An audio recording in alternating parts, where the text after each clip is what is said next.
Hey. Yo.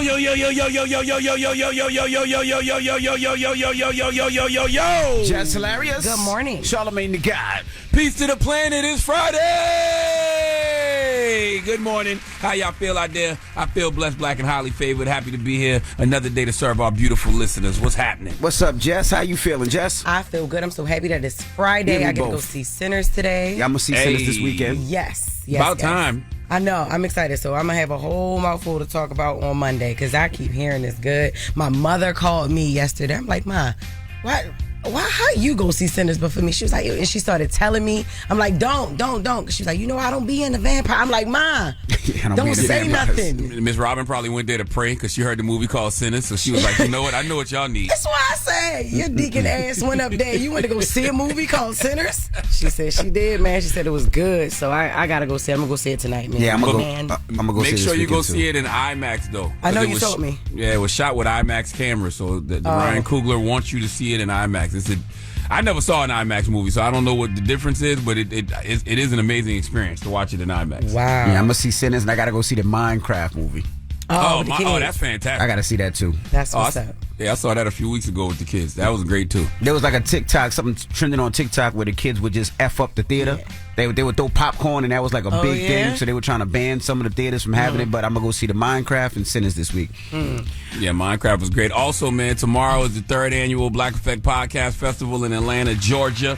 So if you haven't got your tickets yet, you know you need to go get your tickets. The meet and greets and VIPs, all that stuff is sold out, but there's still a few general admission tickets left. So go to blackeffect.com/podcast festival, and we'll see you tomorrow in Atlanta. Yes. Oh, and it's also a movie that y'all gotta watch. It just dropped on Tubi. It's called Hurt People. You gotta watch that. You on it's it? so good. No, I'm not. Okay. Actually, By a couple Alvin of my friends Gray? are. No, it's not. This one is not. Everything is not by Alvin Gray on Tubi. But yeah, y'all need to watch that. Hurt People. It's really good. All right. Who's in it? A couple people from Detroit. Couple people from Detroit. Yeah. What up, though, Detroit? Crystal the doll, that's my girl. So Crystal the doll, she's the main star of it, and a couple other people. I'm gonna get their names, let y'all know. But it's a really good movie, and it should be up for like an Emmy or something. Crystal the doll. How come we don't why we don't talk about the women all being named dolls? Like how we talk about all the guys being named baby. We did. But she's not an artist though. She's not an artist. actress. We did. Remember Cash Doll came up here? He wasn't here when Cash Doll was up here talking about everybody's name a doll and all that stuff. Yeah, we did. All right. Well, also, I ain't gonna front. I'm tired. There was a lot of sports going on. We'll get on in front page news. Yeah. We'll talk about the NFL draft. We'll talk about the playoffs. And we got to give you some updates in the New Jersey wildfire. Trump signed some more executive orders. There's a lot going on. We'll get to that next. And Coco Jones will be joining us. Hey. Her new album, Why Not More, is out today. Yes, it is. And also Key Glock will be joining us. His album comes out next week. It's called Glockavelli. So we've been talking to both those artists this morning. So let's get the show cracking. It's the Breakfast Club. Good morning. Front page news is next. Morning, everybody. It's DJ NV, Jess Hilarious, Charlamagne the God. We are the Breakfast Club. Let's get in some front page news. Start off with sports, all right? NBA playoffs. The Knicks beat the Pistons last night, 118-116. They lead the series 2-1. Clippers destroyed the Nuggets, 117-83. They lead that series 2-1. And OKC beat the Grizzlies, 114-108. They lead the series 3-0. Now, last night, the NFL draft. Number 1 pick from University of Miami, Cam Ward went to the Tennessee Titans. Travis Hunter, he went to the Jacksonville Jaguars. That was a trade from the Cleveland Browns. Dropping the clues bomb for Travis Hunter. He'll be down there in Duval. That's right. Yeah, Lil Duval was happy about that one, man. I wonder if Travis Hunter gonna come to Duval Day. Well, maybe his mom shouted out Little Duval. I don't know if you seen it. I didn't see that. I saw that, but I saw people saying that, but I didn't see it. I actually seen it. She was like, yes, we coming to Duval. My roots, our roots from Florida. And she was like, yeah, and tell Lil Duval we'll be on the boat with him. I mean the plane. We'll be on that little plane with him. Let's go. Travis, do not get on that little ass plane with Duval. Okay, the Jacksonville Jaguars have big jets. You don't need to get on that. Okay, that was a dope shout out. And then the New York Giants picked Abdul Carter. He was from Penn State. Big brother. He said he actually wants to wear Lawrence Taylor's 56 number. So we'll see if they allow it. Why is Lawrence Taylor's jersey retired? It is retired. But you can ask the family or ask the player if he's still alive, can they still wear the jersey? No. Neighbors did that. Neighbors did that last year, wearing the number 1 for the New York Giants. So you can ask. Okay. You can ask. Now, Shador Sanders was not selected in the first round of the NFL draft. They thought he would be probably the first or second quarterback pick, and they knew he wasn't going to be the first because they knew Cam Ward was going number 1, but they thought he was probably going to be the second quarterback, but the Giants actually took Jackson Dart. He's from Old Mississippi.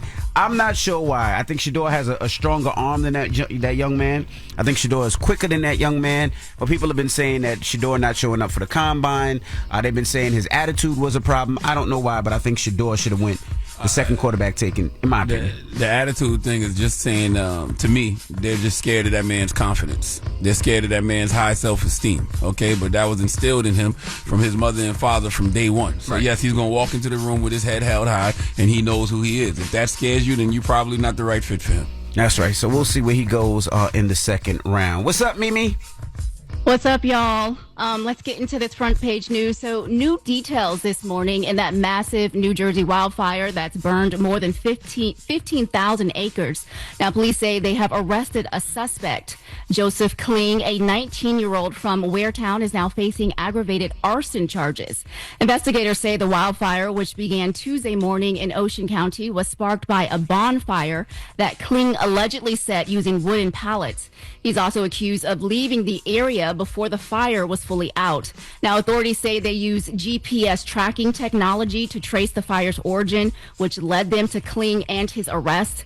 Now, he remains in custody at the Ocean County Jail and could face up to 10 years in prison if convicted.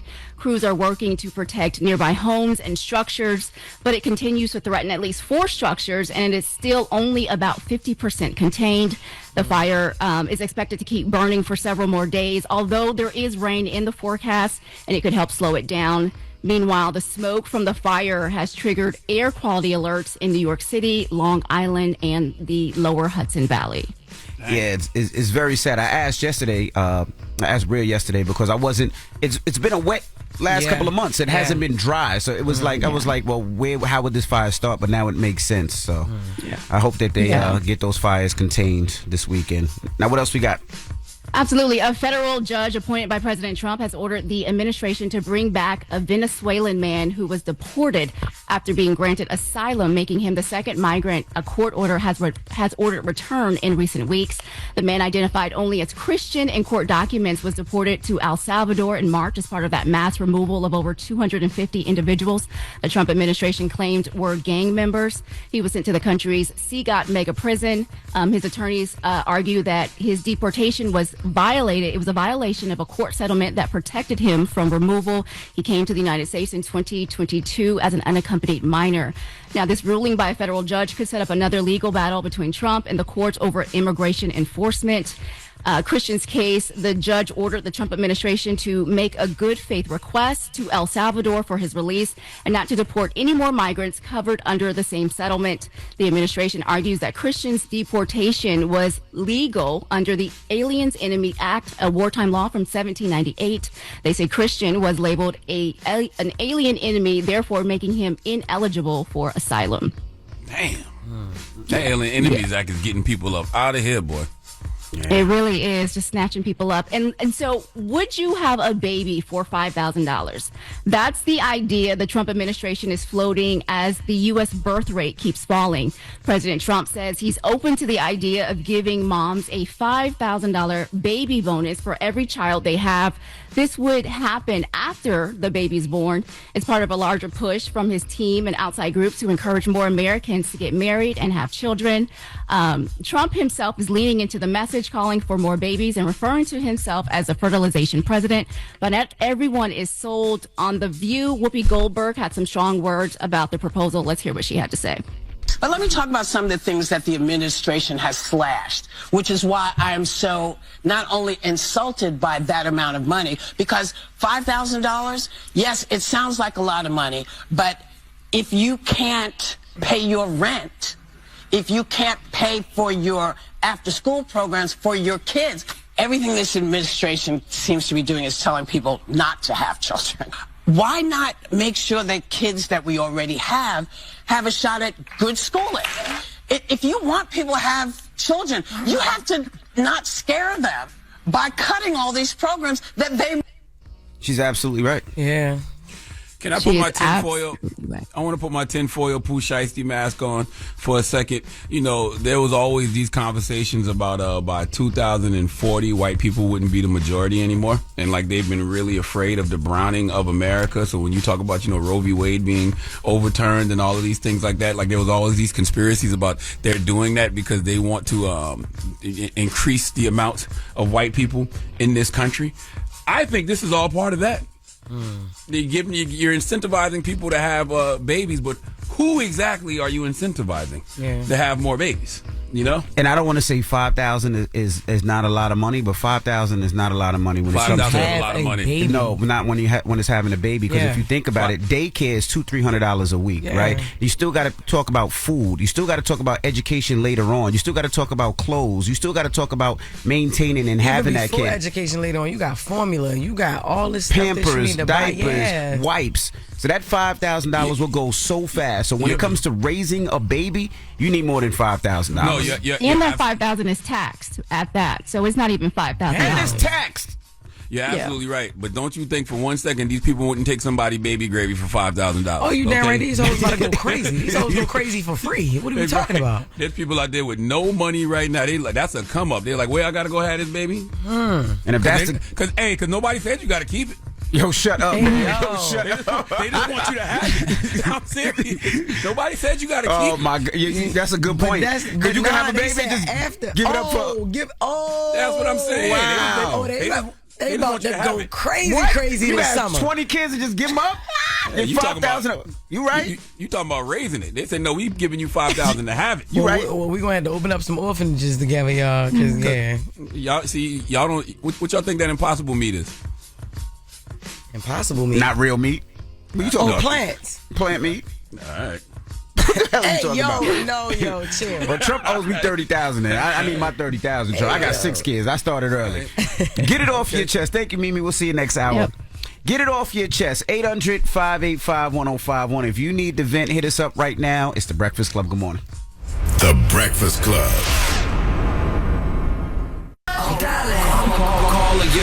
This is your time to get it off your chest, whether you're mad or blessed. 800-585-1051. We want to hear from you on The Breakfast Club. Hello, who's this? Yo, salam alaikum, man. Good morning, good brother. Alaikum man. salam. Primo, Charlamagne, man. Peace. Good sister from B-More. Good morning. And the good sister, Loren, I don't know if she's there. Yes. She here. Yep, she in the back. This DJ Bipolar South Central PA, man, by way of Brooklyn. You already know, man. It's a familiar voice. Get with me. Let's go. What's happening, King? Morning vibes is real this Friday. It happening. It's happening. I just want to thank y'all, man, because I called up before and I had got my likes up on TikTok. Actually opened up some doors for me, not only to go live, but tonight's my first night DJing. Oh, no, I'm sorry. I got the crazy echo going on. Today's your first night Tonight's DJing, your first club ever? Nah, my first night DJing in one of the biggest clubs in the city, the Village nightclub in Lancaster, PA. It's a historic place. It actually shut down and they opened it back up. And tonight's college night, graduation night for F&M College and all that. So it's good. It's a huge thing for me. You know what I'm saying? It's probably something. Thank you. I appreciate it, man. I really appreciate it. I just wanted to give y'all thanks, man. And Jess, I called up not too long ago on Just Clean My Mess, and you probably remember me. I was the one that said, my ex-wife's baby mom was doing some side business, and she was keeping my kids from me, and I didn't know if I wanted to turn it in and all that, right? Yes. Well, I just want you to be proud of me, man. Let you know I didn't, you know what I mean? I didn't get dirty on her. I didn't get slimy. You know what I'm saying? What's You ain't call the guys on her. Nah, I ain't do that, That's man. We're what's from up. Brooklyn, you know what I'm saying? That's You know what I mean? We don't do that, you know what I'm saying? Thought about it, 6ix9ine though. made us look bad already, right? That's right. That's right. Did everything get better though? No, she still won't let me see my kids, but I mean, it's one day at a time with me. I'm not going to be, you know what I'm saying, have resentment about it as much as let it disturb my day, you know what I'm saying? But it definitely plays a big, major part in, just my anxiety and stuff like that, and down in the dumps. But it's Friday, man, so let's uplift, let's feel good, you know what I'm saying? Can I give a quick shout out, please? Go ahead, bro. All right, look, man. I want to give a quick shout out to all my brother DJs in the area, DJ Chat, Midnight Reach, DJ Negmawan, DJ Mainline, DJ Flacco, DJ Caribbean, Harrisburg, DJ Logic, DJ Forensic, and then I want to give a shout out to my baby girl, my wife, man, Sarah, man. She's going to school for BSN. She's going to be a nurse soon. We got to go to Chicago. We got to go to, and then she's going to be going to Hopkins I think it's Hopkins Hospital in B-More. She's gonna have to be out there to do her schooling or whatever for her nursing residency. Okay. I feel like all your DJ friends wanted to pursue other careers, like is DJ arithmetic, DJ biology. Who else did you say? like they all had other aspirations. Clearly. Well, good luck tonight, brother. Then, real quick, my kids, man. I want to shout out Jalasia, Oshawn, Brooklyn, Amore, Zola, Sapphire, and Omari Papoose, man. 7 kids, man. Damn. Omari Papoose is 2 niggas or is just one? Amari Papoose, that's his middle name. You know what I'm saying? Okay. I got two sons, and I already knew that when my boys was gonna be born, that their names had to start with O, because O is cipher, O is infinity in the supreme mathematics. You know what I'm saying? Oh, and he gonna rap. No. He's just gonna be a faithful man, man. He's gonna be a faithful man like Papoose. That's right. Because Papoose in my top 5. He's in my top 5 best rappers of all time, including E40 and a couple other people, man. It's DJ Bipolar, man. I go East Coast, West Coast. I go, you know what I mean? I play it all, man. All right, from brother. down to Stevie Wonder to Ice Spice. Bipolar, I'm gonna be honest with you. We've talked to you for too long. Too long, man. Have a good one, brother. Get it off your chest. We appreciate you, though. We appreciate you so much. We appreciate you appreciating us. Hello, who's this? Yes, sir. It's J.A. from Indy. J.A. from ND. What's up, brother? I got my son with me today, man. I know I've called in about him before, man, and I'm just trying to let him know he can't beat me and everything. So I'm just calling in because he's in the car to let him know I'm going to wear his ass out in this race this summer. A foot race? Damn. A foot race. J.A., how old are you, J.A.? I'll be 44, and he's got something to say. I'm 20, but keep in mind, last time we raced, he really hurt himself. He's been in surgery. I got my knee fixed. I got my knee fixed. J.A., you better chill out, J.A. My knee right now is swollen trying to play kickball on Easter. Leave them young boys alone, J.A. All right, well, I'm going to let y'all know how it goes, man, because it's We coming. know how it's going to go. You gonna have to fix the other knee. Yeah, call us from the ER on Monday. All right, y'all. Y'all be good. Have a good weekend. Get it off your chest. 800-585-1051. If you need to vent, hit us up now. It's The Breakfast Club. Good morning. The Breakfast Club. It's a new day. This is your time to get it off your chest. Wake up. Whether you're mad or blessed. It's time to get up and get something. Call up now. 800-585-1051. We want to hear from you on The Breakfast Club. Hello, who's this? Hello. Hey, good morning. Who's this? Hi. This is Bobby. Hey, Bobby. Get it off your chest. Hi, DJ Envy. It's really great to talk to you. Hi, Charlamagne. Is Jess there? Yes. Bobby. Good morning. Hi, Jess. It's great to talk to all of you. I've been trying to call in a couple days to talk about the student loan situation. I've been in default with my student loans before. I'm about to be in default again. I'm in default, just waiting for, the things to start back up again. It's really messed up how the default process works. You do the program to get out of default, and then it starts back up again with these huge payments that you can't make, and you go back into default again.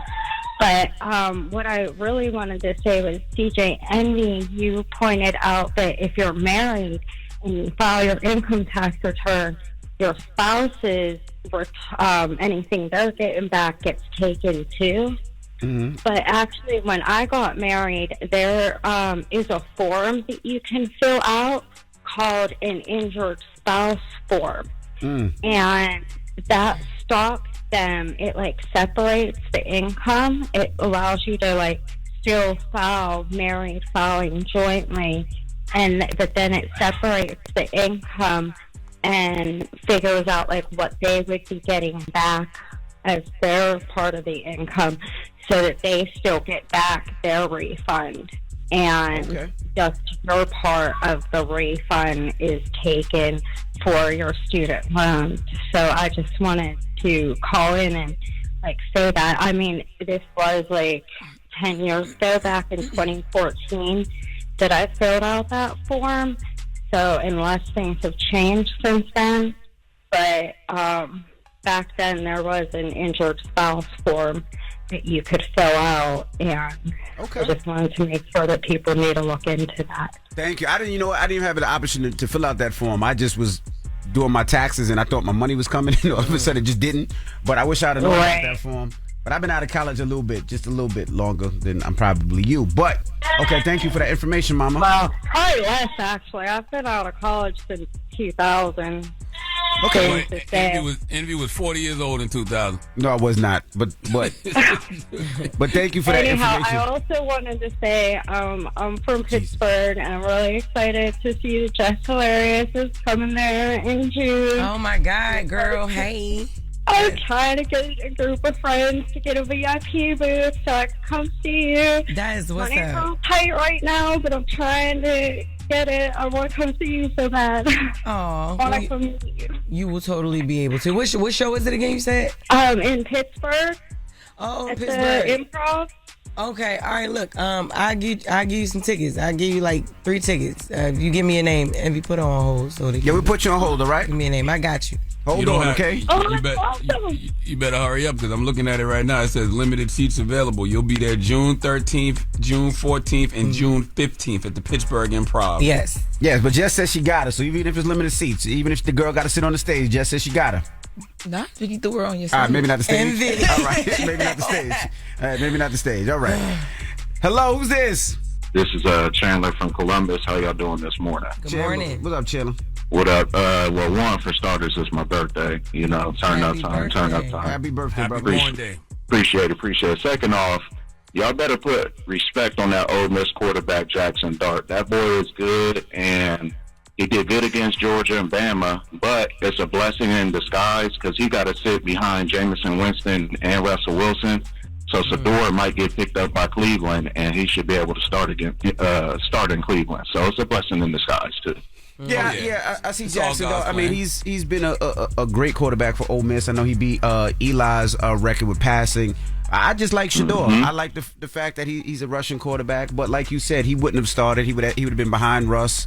He would have been behind Jameson. But if the Browns do pick him, he'll be a starter. So we'll see what happens. Yes, sir. I appreciate y'all. Y'all have a good weekend. You too now. You too. All right, get it off your chest. 800-585-1051. We got the latest with Loren coming up. You gonna break down all the Shador Sanders stuff? We do. When we are, because I don't know who the NFL Sean Humble more, him, Shador Sanders, or Deion Sanders, but they playing with him a little bit. A lot of it. You know what's crazy though? If you look at a lot of people's draft boards, they did have Shador going in the second round. Like Mel Kiper was one of the main people that was pushing Shador as one of the top picks, but a lot of other scouts had him as a second round pick. Yeah, but earlier in the season, they had him going like top 5. Yeah, but that was only like a couple people doing that. Like a lot of people at the end of the season, because I think they said he's been sacked 94 times the last couple of seasons. So they had a lot of questions about him. So, him dropping to the second round is surprising, but it's not that surprising. Who did your Cowboys pick, by the way? I forgot the brother's name. I was watching it last night, too. He was very happy. And I felt so sad for him. Todd Booker. Todd Booker, yes. I felt so sad for him. I'm like, this brother is so happy for no reason. Well, I'm going to let y'all get all into it. All right. First latest. We'll get into that next. It's The Breakfast Club. Good morning. The Breakfast Club. Morning, everybody. It's DJ NV, Jess Hilarious, Charlamagne the Guy. We are The Breakfast Club. Let's get to the latest with Loren. Loren becoming a straight fast. She gets them from somebody that knows somebody. She gets the details. I'm the homegirl that knows a little bit about everything and She be having the latest on it. The latest with Lauren LaRosa. Sometimes she have facts, sometimes she have details, sometimes she have a little bit of everything. Well, it's the latest. On The Breakfast Club. Talk to me. So last night, the NFL draft went down, and Shador Sanders, Big 12 Offensive Player of the Year, the son of Hall of Fame cornerback, and Colorado coach Deion Sanders, did not get picked in the first round. Now, there were a lot of other congratulations that went down that we will get to, but the biggest conversation right now is the fact that Shador was not picked for any team. A lot of people expected him to be picked. I don't even follow football that closely, and I've heard so many conversations about whether he would or would not have got picked up yesterday. So it was an upset. And people are arguing back and forth that it is because of his confidence, it is because of his race mixed with his confidence, and the fact that he is Deion Sanders' son. And there's a point that people feel like that is trying to be proven here. I saw people saying that on social media, and it might be some truth to that, but, if you've been paying attention in recent weeks, people were saying his stock was dropping, but a lot of people were saying his stock, should have never been that high. Like a lot of the mock draft boards I saw, except for probably Mel Kiper, had him going in the second round. And I think Shedeur is a good quarterback. I enjoy watching him, but I'm not an NFL scout. And I think a lot of us who aren't NFL scouts, we love the story of Shedeur being Deion's son, going to an HBCU, then going to Colorado and having success. So it's kind of like the Oscars. We root for a movie that we like and we saw, but we didn't see the rest of the movies to see if they were better. Right. So we just shocked what we know didn't win. But not only that, like you said, he didn't go to the combine where people would actually see his times. He tried out for particular teams. But also what a lot of people don't understand when it comes to football, when they draft for positions they need, right? They automatically think it's like basketball where they just take the best player. But if you are a team, you might not need a quarterback. You might need an offensive lineman. You might need a wide receiver. You might need a corner. So they usually pick for what they need. He was supposed to be the second or third quarterback picked, and the first one went to, of course, the Tennessee Titans, which was Cam Ward.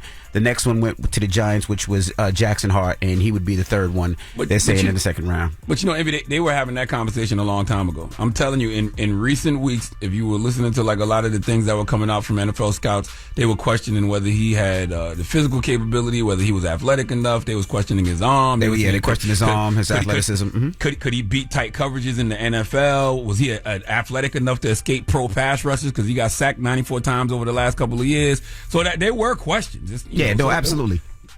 Well, Shedeur actually spoke out yesterday during his, how they have like their setup when draft they're parties. watching, the draft parties, to everybody in attendance. Let's take a listen to what he said. We all didn't expect this, of course, but I feel like with God, anything possible, everything possible. I don't feel like this happened, for no reason. All this is of course, fuel to the fire. And under no circumstance, we all know this shouldn't have happened. But we understand we're on the bigger and better things. Tomorrow's the day. We're going to be happy regardless. Legendary. Yeah, he wasn't at the official NFL draft. Yeah. He had his own. He was at his crib. Yeah, and I saw a lot of people, because Deion Sanders posted this as well. I saw a lot of people like The Rock in the comments saying that, he handled it very well. That's the way you respond to something like this. Absolutely. One small step, there'll be many more. And the second round of the draft goes down tonight. Yeah. So, people are going to be looking out. And I know Coach Sanders actually tweeted out, he said, before the draft, he said, watch God show out tonight. The same God that has taken us from faith to faith, high school to high school, college to college. Glory will continue to take us where we need to be and where he wants us to go. We've already won, but that was prior to the draft. And then after, I saw him getting back at some people that had some comments as well.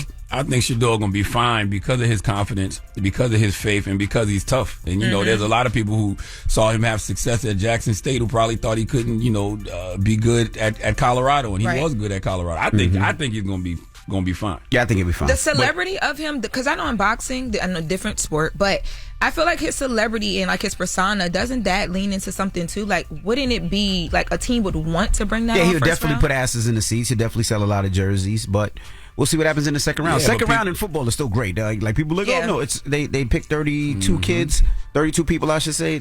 It's still great to be in the second round. And congratulations to Travis Hunter, who got drafted to the Jacksonville Jaguars. First round. Jacksonville what? Jacksonville Jaguars. Oh, okay. What? Now you said Jaguars. I know. People That's how I always talk. say Jaguars.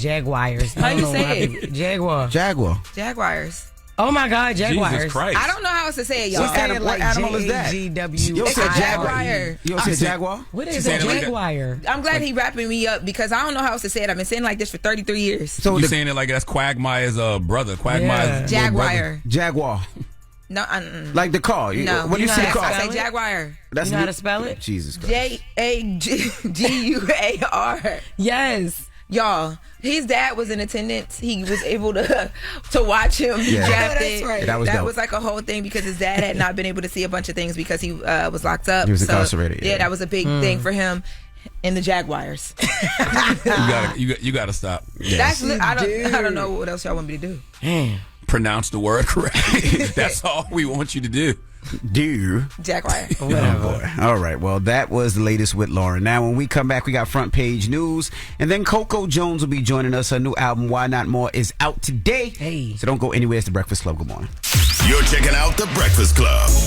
Morning, everybody. It's DJ NV, Jess Hilarious, Charlamagne the Guy. We are the Breakfast Club. Let's get in some front page news.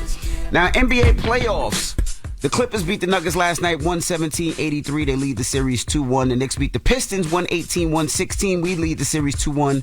And the Grizzlies lost to the Thunder. OKC leads that series 3-0. What up, Mimi? What up, y'all? All right, so federal prosecutors say they will seek the death penalty against Luigi Mangione if he's convicted of killing United Healthcare CEO Brian Thompson, a move ordered by the Trump administration as part of its push to reinstate the capital punishment. Now, the announcement came just hours before Mangione was scheduled for an arraignment in federal court. He faces a four-count indictment, including a charge of murder with a firearm, which qualifies as a death-eligible offense. Mangione is expected to plead not guilty. In a formal notice to the court, prosecutors said the decision was based on the impact of Thompson's death on his family, his colleagues, and the broader community. They also allege that Mangione carried out the killing as a political statement aiming to incite resistance against the healthcare industry. Now, during one of Mangione's first court appearances, his attorney, Karen Friedman Agnifilo, I think that's how you say your name, she feared this exact retaliation from the Trump administration. Here's what she had to say at the time. The second thing I want to make a record of, Your Honor, is I'm very concerned about my client's right to a fair trial in this case. He's being prejudiced by some statements that are being made by government officials. Now, she's referring to Attorney General Pam Bondi, who at the beginning of this case said that she intended to seek the death penalty. Defense lawyers called the decision barbaric and accused the Trump administration of using this case as a political stunt. In addition to the federal charges, he's also facing state charges in Pennsylvania, including carrying a fake ID and carrying a gun without a license.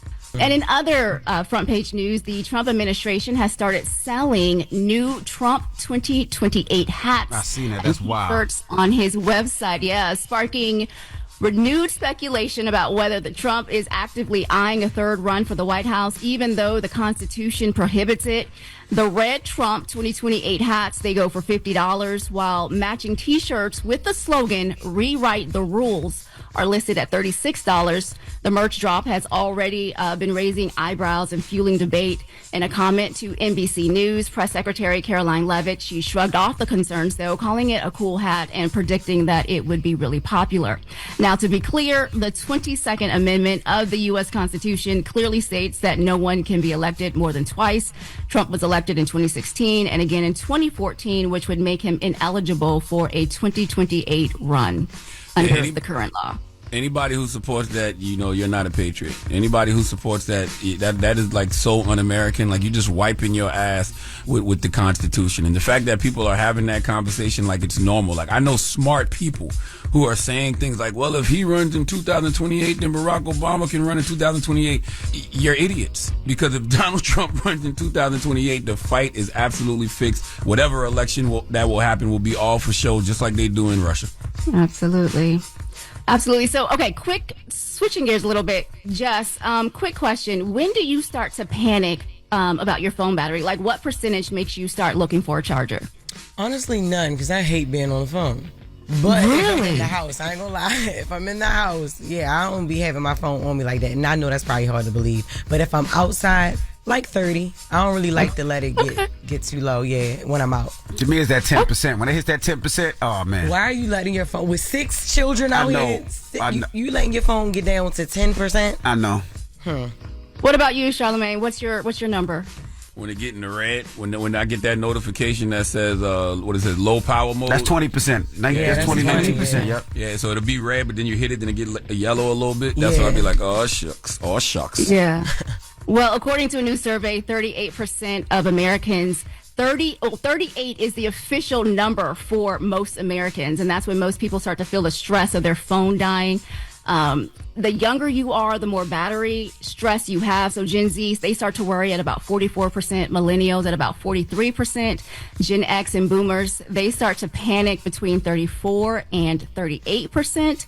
But the real debate, Envy, is not just when you panic, but it's how you monitor. So are you that little battery icon, do you need to see the percentage next to it, or you just look at is the icon just good for you? Now I look at the battery and then I click it to see what my percentage is like.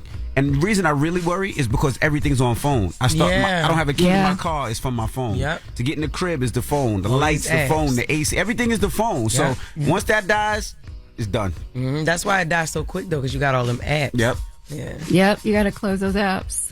So it turns out there's 61% of people who say they got to have that percentage on their screen. The survey was conducted by Talker Research, and it found that 34% of people say they're comfortable letting their battery drop. 20% say they need to find a charger if it gets below 10%. I think, who said that? Was that you, Charlotte, that said if it gets below 10%, you need a charger? So you are with most Americans who feel like that's when they head for getting a charger. So that's me too. I need a charger when my phone gets under 10%. And that's probably one of the biggest fights in my house. Like, everybody takes a charger. Like, you put a charger somewhere, and then your kid will take a charger, then your wife will take a charger, and then the charger's not there, or they take the charger out your car. That's probably the biggest fight in my household. Absolutely. All right, y'all. Well, that's your front page news. I'm Mimi Brown. Follow me on social at Mimi Brown TV. And for more news coverage, follow the Black Information Network or download the free iHeartRadio app and visit BINnews.com for more.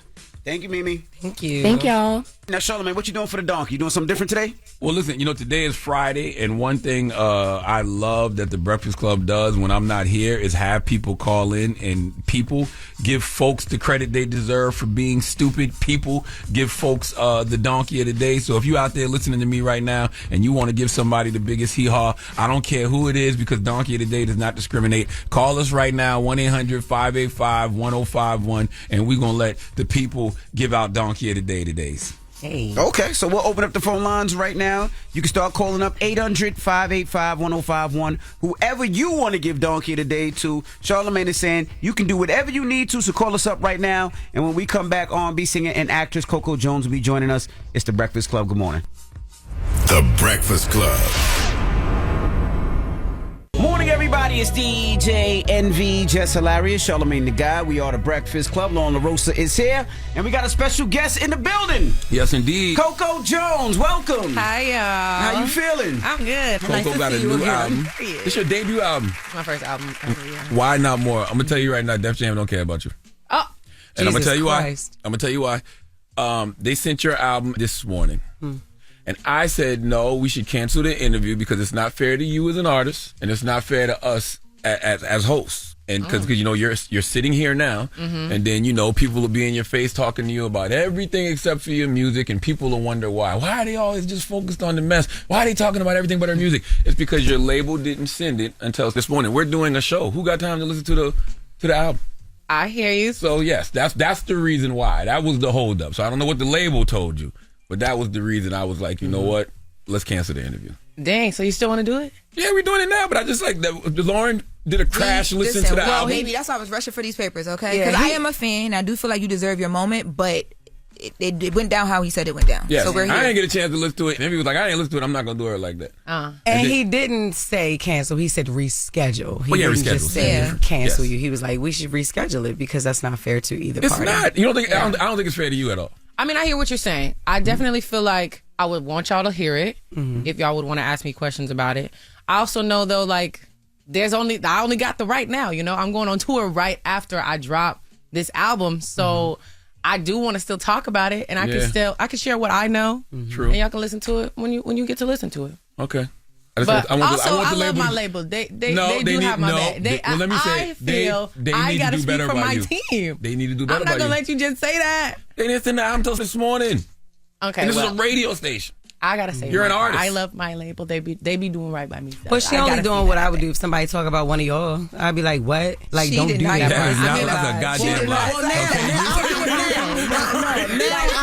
I will step out for y'all now. Same. Okay. Well, we're here. LOL. Hi. Hey, y'all. How you feeling? I'm feeling good. I'm happy to be here. Debut album. Yeah. But like I feel like your music has been so big, but this is your technical first album. Yeah, it is my first album ever. Which is weird though, because I feel like on one side I feel like deja vu in a way, but on the other side I'm like, okay, technically I have never put out an album, so I've been. It's like weird to say that an album. I've been used to saying EP, which is different. What is the difference? What do you think the difference is between an EP and an actual album? I think honestly the weight that they hold. I mean, an EP is like a feeler. It's a little safer. It's a little less serious. And then an album is like, it's a chapter. You really respect it as an entire project. And then there's like a way more serious like rollout, and there's way more intentions behind it. I feel like with my EP, there were no expectations. And now with my album, I have so many expectations. Me, myself, and then of course like the world.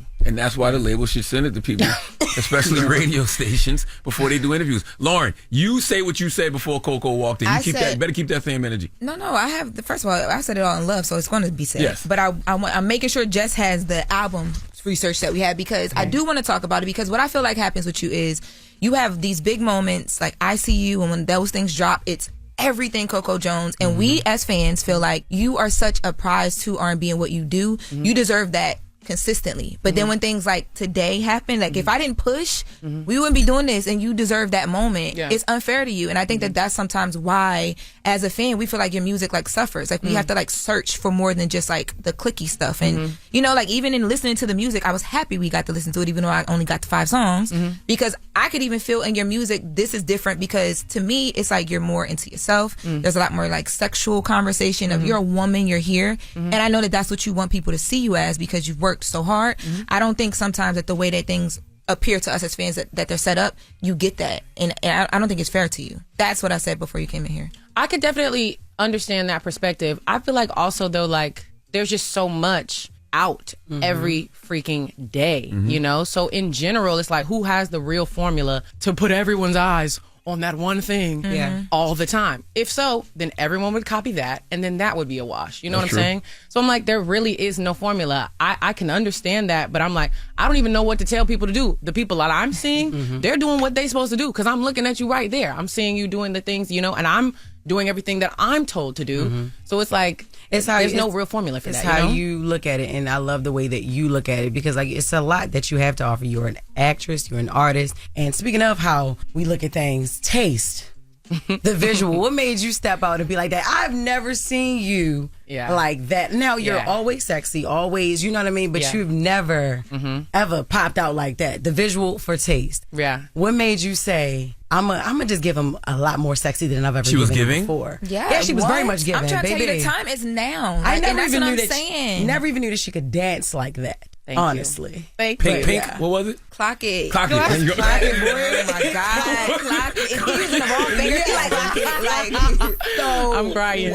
What ignited that Coco Jones fire? What was that? Well, first of all, I mean, the song itself is sexy. But I think for me, I want people to already know, like, hey, she does multiple different sides of her. Like, of course, I can do, like, the belting, and I'm in my feelings, and I'm going there, and it's vocals, and it's all of that. But, like, I don't want to do a whole show of that. You know? That's just not how I authentically feel right now. I mean, I'm 27. I have other sides to me, the way I talk with my girls, the way I talk when I'm mad. Like, I want to be able to show those different sides, too. So I feel like, when do I do that? It would have to be now. You know what I'm saying? To like get people warmed up to different versions of me. And honestly, when I made Taste, my album was already done. It was supposed to be out in October, and then it just wasn't flowing right. So we, you know, pushed it back. And so I kind of had no, I guess, expectations that I put on myself. Yeah. And I was kind of like, I did my part. So like, I'm just going to have fun. And then that led to Taste, which to me, it was just so fun, and it was freeing, and it was scary. So I just wanted to do it. Why was it scary? So what was it? Def Jam? You had the album since October? Def Jam didn't send it to us this morning? You know what? Tell him, shut up. Where is the grace in the room? Where is it? Where is it? Listen, I just want the best for Coco Jones. Thank you. You said that they're doing good things for you. I'm just simply saying, why not more? Okay, well, you ate that part. That's all you I'm ate saying. that part because that's the title of the album. But anyway, so a version of it was done in October, but a lot of it changed. A lot of it changed. Like, I mean, Taste happened because there was no, there was no expectation. And it was scary because I was going to get mixed reactions. I knew that. Like, some people were going to be like, you're this girl, you're the sing girl, don't dance, don't do that, don't be sexy, you know what I'm saying? And then other people were going to live for it. So I kind of just had to be okay with that. Because I feel like, what am I supposed to do? You know, it's my life too, and I'm still a developing artist. These are the things I want to do and try, and maybe one day I'll look back. I mean, I probably will look back at some of the things that I did and be like, but like, give me the time. You don't be getting crazy though. You keep it. I mean, not to be like funny. You keep it tasteful when you do. Absolutely. You know what I mean? Even Taste was tasteful. Yeah, and it was the nod to Britney Spears. Well, actually though, it was cut down and down and down. I really did. I'm gonna say I really did. Try a lot of things because I wanted to see what they look like on myself. Because also, like, I don't know how I feel doing something until I try it. So either I could live with like the regret and the fear of like, I don't even want to push it like that. Or I could try things. And luckily I have a team who's like, try it. You know, they'll help me facilitate figuring out who I am all the way. And so I did do way more than that's in that video. But so it just wasn't sitting right. Is that why? So to the timeline he talking about October to when we getting it now, that's why things have been like changing, and that's why we got the stuff late because everything was changing. No, the songs changed from October. Some of them changed. Some of them changed from October to now the album coming out. But Taste, the video, I was just saying like the visual, the edits of it, like it got chopped and screwed a lot because I wasn't feeling some of the ways that I looked. I wasn't feeling it for myself. Like, it didn't feel like me. You know, some of it felt like me trying to do something versus some of it felt like me being me. And I just kept what was like a green light in my spirit, you know? All right, we have more with Coco Jones when we come back. It's The Breakfast Club. Good morning. Morning, everybody. It's DJ Envy, Jess Hilarious, Charlamagne the God. We are The Breakfast Club. Loren Roques is here as well. We're still kicking it with Coco Jones, and that was Taste. Jess? Now, is Coco and Taste, is that like happy in a relationship, Coco, or like, oh, I'm getting done right, Coco? I think, you know what I'm saying, or is that just a side of you that we have not seen that you just, you know what I'm saying? Yeah, I think it's just I'm grown, and you know, me and my girls, we talk like this, like when we're flirty, like when we're sensual, like we grown. You know what I'm saying? Like music is all of the things. It's in love, it's late night, it's anger, it's all of these emotions. So I wanted to. In this album, I wanted to try to show all the different sides of me and really just learn for myself. How did that make me feel? How did the video make me feel? How did the responses being on tour and seeing what people like and what they don't? Like, it all kind of is like lights up in my brain. Like, okay, now I know that. Like, I feel like it highlights things and then I'm like, oh, that's what I like. Oh, that's what I should be doing more of. You know what I'm saying? Like, So, first of all, when you talk about relationships, you're glowing instantly. We have Taste, so somebody's leaving a legacy on your lips when they kiss you. Then you got AEOMG. What's AE stand for? It's just like, it's the... American Eagle. Out. It was just something to say. Yeah, it's It just was like really it's just like the sounds when you're feeling American good Eagle, when you're in the OMG. midst of all of the things. You got that one, girl. You got the song where I forget. Here we go. Is that the song where you talk about you trying to get over somebody, but they won't leave you alone because you laid up with your new boo? You've been talking about being happy in these interviews, and the people are saying that it's Donovan Mitchell. Is this your bae? Is that what's happening? I'm happy, and that's all I gotta say about it. I mean, people already know, so y'all know. Okay, so it is, and the music gives happy, so I'm happy for you. Donovan Mitchell, the basketball player? Yes. No, the who sell houses. Yeah. I didn't know that. Hey, I'm crying. But no, I talk about as much as I feel like I want to talk about because I'm not the type to be giving out all of my details. That's just not my truth. I give as much as I can, and I give my everything when it comes to this music. So I'm like, yeah, I'm happy. And yeah, y'all know what it is. Can I ask you about this line from Here We Go? Because Yes, I'm old. sir. I don't know what this means. Why it's got to be your way? I want it to be mine. What you think this is foreplay must be out your mind. Like I was basically saying, when you're playing with somebody's emotions, when you in and out of their life, like, do you feel like that's funny or hot, or like, are you into that? Like, what's wrong with you? Oh, You know what I'm saying? Okay. So, You know? so you, because you use the word foreplay, but you're talking about, I get what you're saying. Like, are you Okay. thinking you flirting Like with me when for you're playing with my life, yeah, when you're playing in my yeah, face? yeah, Like, yeah. do you think I like that? Because in the song, she's like, yo, I'm happy over here. I like where I'm at, but you pop up in my likes. You showing up places like you think that this is it. Like that. No, leave me alone. But he's not leaving her alone. And those guys be kind of low key having a little hold, even though they shouldn't. What guys? Like the guy. So if you're moved on and you're For trying you? to. No, just in general. Why is she bothering I you? feel like everybody has had that person that, Not Loren. can always slide back. He's a hater. Trust me, not Loren. He's a hater. It's okay. You're right. I Oh, don't you have think? that because I'm disconnected from anything toxic and I'm moving into my glory and my happiness. Wow. I love that. Ain't that AKA, I'm single. Nobody wants me. You know what? That is so foul. But You're beautiful. everybody I know they be in your phone, but you just be blocking No, the things no, that not aren't getting. they. He won. Oh, it's the one. Uh, Oh, okay. I'm not even trying to get into your team. Now it's one. Pivot it. Pivot it. Yeah. So So, Now it's one. where are we going with this? Wow. When did it turn into one? Anyway, I got a question. Yes, thank you, because I read that verse. Why not more? What did you come up with that title? Okay, so it's one of the songs that is on the album. It's actually featuring YG Marley, and it's really dope. It's like an island vibe, and I really love that title because I felt like that's what I kept asking myself. Why would I hold back? You know, why wouldn't I do the things that I feel like I really want to do? And I feel like all the answers were rooted in fear, like, oh, they might not like it, or it might not work. And I'm like, I would rather just try things and be able to like learn from them than not try and wonder what would have happened if, you know. So that kind of led to Why Not More being the album name. But also I feel like it was a little less serious. Like it was between Why Not More or like self-titled Coco, whatever. But I'm like, I don't even know if I fully know Coco yet myself. So I don't know if that's my truest truth to name my album that. I feel like Why Not More resonated with me more because I ask myself a lot of questions. I ask my team a lot of questions. I'm very curious and I'm still like trying to figure it out. I love that because it feels like, you know, you give your all to everything you do. Yeah. So when you give your all, but Def Jam doesn't, how does that make you feel? Why are you still on that? You know what? What? Why? I'm just asking. I want something from the store. This is crazy. It is crazy. Oh my God. I'm like, here's what I really feel. I really feel like it takes a lot of effort and time to make an artist work and for a developing artist. And I feel like what I really want people to do is to look at me with the perspective of like, I'm not trying to do like the trending here today and I'm gone type thing. I'm trying to make things that are timeless, but that takes time and that takes effort. And I feel like I have a team that does a lot for me and has effort for me. Like I wouldn't be up here saying that if that wasn't my truth. You know what I'm saying? Well, they dropped the ball this morning. That's all I'm saying. and at a crucial time like this, they shouldn't be doing that. That's all I'm saying. So when would you have preferred to listen to it? A week ago. Yeah, you were on the schedule a week ago. We should have been had the album. We should have marinated with the album for a while to really be able to have a conversation. I think albums are different than movies. I don't like to watch movies before I have conversations with people about their movies because you don't want to spoil it. But I think albums are different. Okay, well, I got 5 singles out. Did you listen to them? I listened They've been out. You listen to the one you let me hear this morning, Taste, and there was another one. What was the one you let me hear this morning? Here I Go. Here we go. Taste. He needed to hear that AEOMG so he knows. I hate AEOMG. American Eagle OMG. Is that like for a commercial? Too, you think so? Yeah. He said American Eagle, oh my God.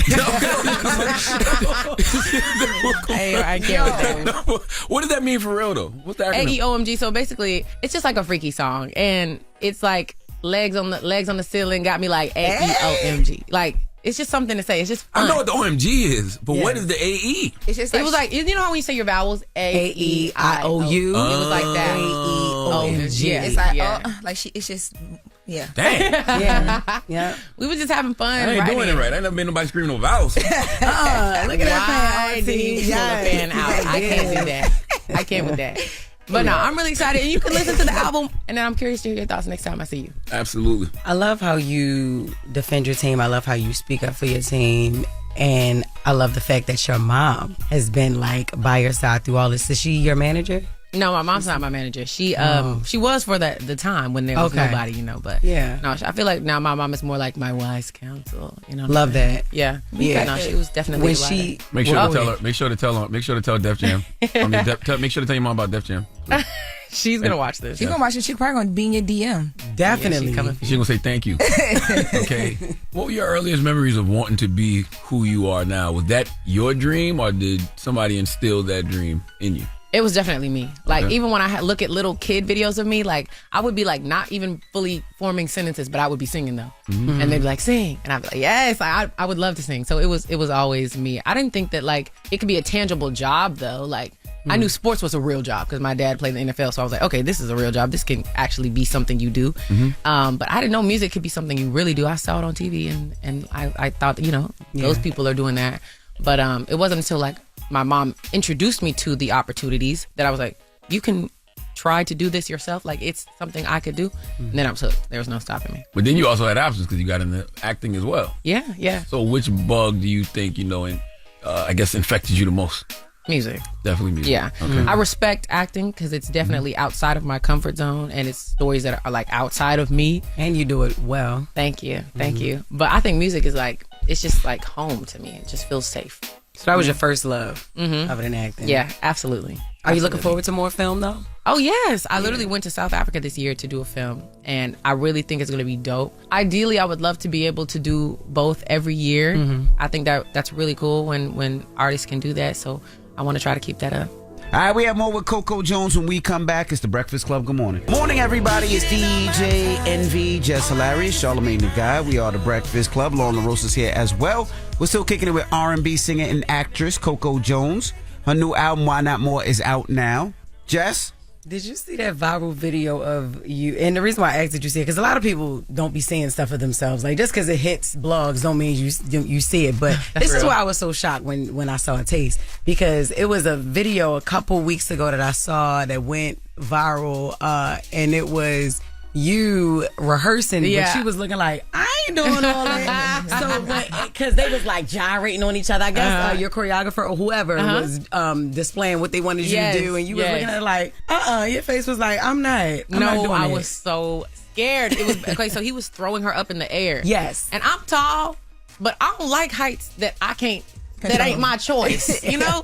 So that's why I was looking scared as hell. But I was proud of myself. I told the choreographer at Lee, I said, do what you would do, not what you think I can do, and let me see what happens after that. If it's too hard, I'm gonna tell you, girl. And some of it was just too hard, but I was proud of myself for like trying it. I was literally in a hoop. I had an aerialist come and like teach me how to be in the hoop, and for one part of the video, I really was proud of myself. I went outside my comfort zone. I was living for it. Yeah. You talked about earlier the moment you said when people weren't checking for you. It was like when you in between your Disney, like your next song and stuff of that nature. And I watched an interview where you were saying that you were like almost embarrassed to go out and get a job at certain points and things of that nature. How do you do it? Because people were virally saying things about where you've been and stuff. How do you deal with those moments when you're viral, but it's like for stuff that you don't care to be viral for? Now that you know yourself a bit, but you're still figuring yourself out.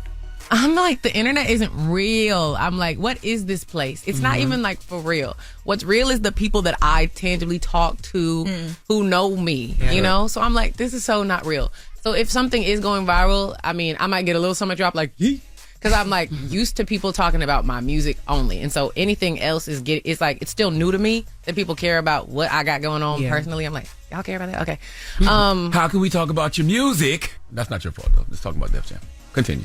Anyway, I really don't take it seriously because I feel like people's attention span is so short. It'll be important today, gone tomorrow. Yeah, if you don't talk about it. That's why I had to ask you, did you see the video I'm talking about? Because I know a lot of people be so far removed from social media and the internet. It's not a real place. It's a whole bunch of people who just say and just because they feel like they can have a voice now. It's like, all right, cool. So and also I feel like even when people are like talking, I'm like, they're still talking. I'm like, go stream that record. If you're upset about something, go stream it. The algorithm doesn't know the difference. I know, that's right. I'm not mad. I'm not blocking nobody. If you want to talk, keep it on. I need them to know that you're active on this page. Go ahead. You probably can't wait to write a song about this. Him getting on your nerves all day today. Oh yeah, please go write a song about it. I am here for Coco. Coco was born in South Carolina. She was raised in Tennessee, but you know she got that South Carolina in her. So I just want her to always be getting done right. No, people do stand you though. That's it. You feel that? You feel people stand you? I know when stand? Yes, girl. What? Yes. I thought you said sting. No, stand you. Like when something because I don't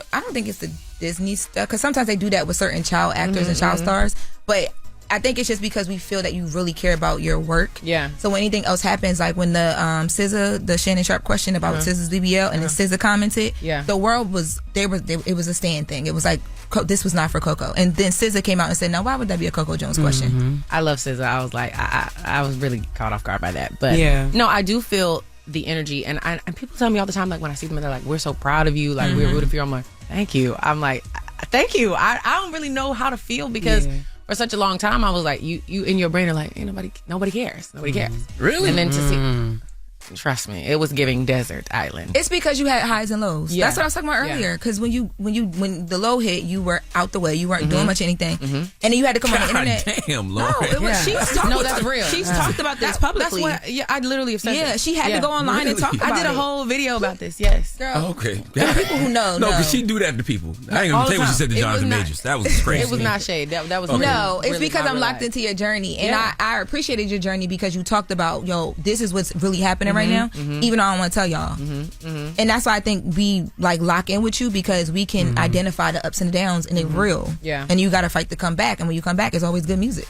Facts, and I do appreciate that. I really, really do. I do feel the love, and I want to like give something good in return for the people who care, you know, and support me. I want to give something good, so I'm glad that like y'all know that I really, really care about my stuff for real. I'm trying to make stuff that lasts. But yeah, I love what I do, and I would do it all again.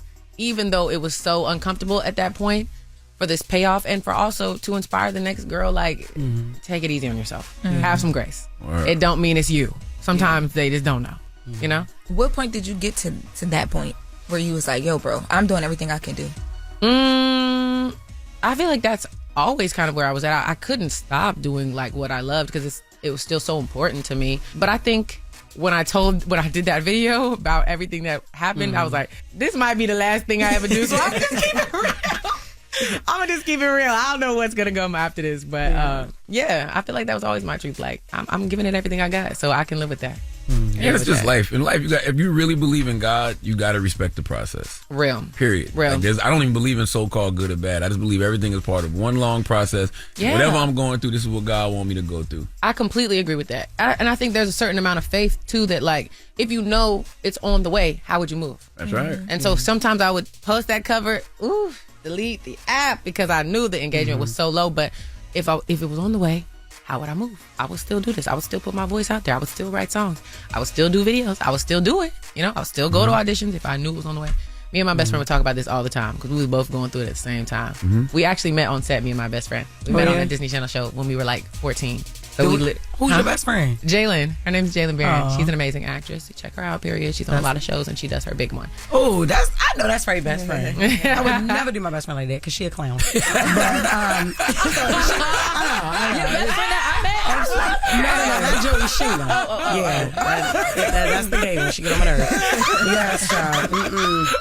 No, I'm crying. It's all right. I'm crying. Are we getting a season 4 of Bel Air, or you can't talk about that? I can talk about it. Okay. We're doing the season 4. Actually, while I'm on tour, I'll be filming some of it. I'm gonna come back to do my episodes, but it'll be the 4th and final season. But I think it's good that we know it'll be the final season, so we can do everything with like the intention of like, okay, let's put a bow on it. Yeah. And I'm really excited. I think we've done something great that it's a blessing to keep people's attention for more than one season, more than one episode. So I'm proud of what we've done, and I hope it inspires more Black TV shows, that represent us and show networks like this is profitable. Yeah. So keep it up. I'm happy for us. Are you happy? Yeah. Okay. That's all that matters. I am happy. Okay. Coco Jones, Why Not More, is available everywhere you get your music now. Do you want people to buy it, stream it? I don't even know how to. I want people to buy it. Okay. I'm sorry, but if you you need to buy that. Because look, the album equivalent units, you know what I'm saying? You know what I'm saying? Oh, yeah. Buy that album. Just buy it. I love a stream, but go ahead and stream if you're going to stream it. But if you're going to do anything, buy it. Buy the album, y'all. Period. All right. Much continued success, Coco. Thank you. I appreciate y'all. And get the tickets for that tour. My baby about to go on tour. May 6th. Thank you. Period. Thank y'all for go to having the me. website? You can go on therealcocojones.com and get my ticket. All right, it's Coco Jones. It's The Breakfast Club. Yes. It's the world's most dangerous morning show, The Breakfast Club. Charlamagne the God, Jess Hilarious, DJ Envy, Loren LaRosa, and it's time for the latest. Loren becoming a straight fact. She gets them from somebody that knows somebody. She gets the details. I'm the homegirl that knows a little bit about everything. She be having the latest on it. The latest with Loren LaRosa. Sometimes she have facts, sometimes she have details, sometimes she have a little bit of everything. Well, it's the latest. On The Breakfast Club. No, I was thinking about something, right? Never mind. Jess thought that Mike Jones, the rapper, was Coco Jones' daddy. No, I didn't. Yo, I didn't. Did you think that for real? No, he told me that our father was Eddie Jones. I was like, what? Oh, all right, who's Eddie Jones? He was like, no, Mike Jones. I'm like, Mike Jones? What's our father? You stupid. You a stole that? Tried it, yo. Well, completely left turn. I'm sorry. Yeah, no, what you got? I thought that was pretty funny. Shannon Sharpe has finally stepped away from ESPN. And I say finally because the people I was have ready been... to say, why you say finally? Because the people have been trying to figure out what was going to happen. So when I say finally, I more so mean like now we have an answer to what's about to happen with him and ESPN. So he came out with a statement yesterday. Shannon Sharpe posted this statement saying, his statement is found here. He says, this is the truth. The relationship is in question was 100% consensual. At this juncture, I'm electing to step aside temporarily from my ESPN duties. I'll be devoting this time to my family and responding to dealing with these allegations that are false and disruptive that are set against me. I plan to return to ESPN at the start of the NFL preseason. I sincerely appreciate the overwhelming and ongoing support I have received from my family, friends, fans, and colleagues. Shannon Sharpe. So there it is. He decided to step away. I think it's a lot of attention thrown the network's way. And you know what I find interesting about that whole statement situation? What? ESPN hasn't released one yet. Okay, Shannon's plan may not be ESPN's plan, but we shall soon see. Oh, ESPN ain't say nothing? Nope. ESPN hasn't said anything yet. That's been another thing. The only thing that close to what ESPN is saying was what we were told from Stephen A. Smith from one of the presidents at ESPN. Yeah. I'll be honest. I don't like things like this, right? And I'm gonna tell you why, right? I understand it's a lot of noise, there's a lot of people talking, but that's what the opposition wants. That's what they want. Yeah. They want you to be embarrassed. They want you to start losing money. They want you to start doing that, so they feel like that you will settle out and you'll be forced to settle out. Now, if he really didn't do it, and this was part of his kinky thing, and it was what it was, and he didn't do it, and he's innocent, and the fact that he has to step away now, possibly losing his job, if he has bills and not having bills because now he has no work, I don't like that if he didn't do it, because that's what they want him to do. Yeah. They want him to be embarrassed. They want him to feel away. Because what's going to happen, he's going to be like, you know what, F all this, let me just settle out on the side. That's what they're forcing him to do, really. Yeah. I'm sure Disney still has moral clauses, though.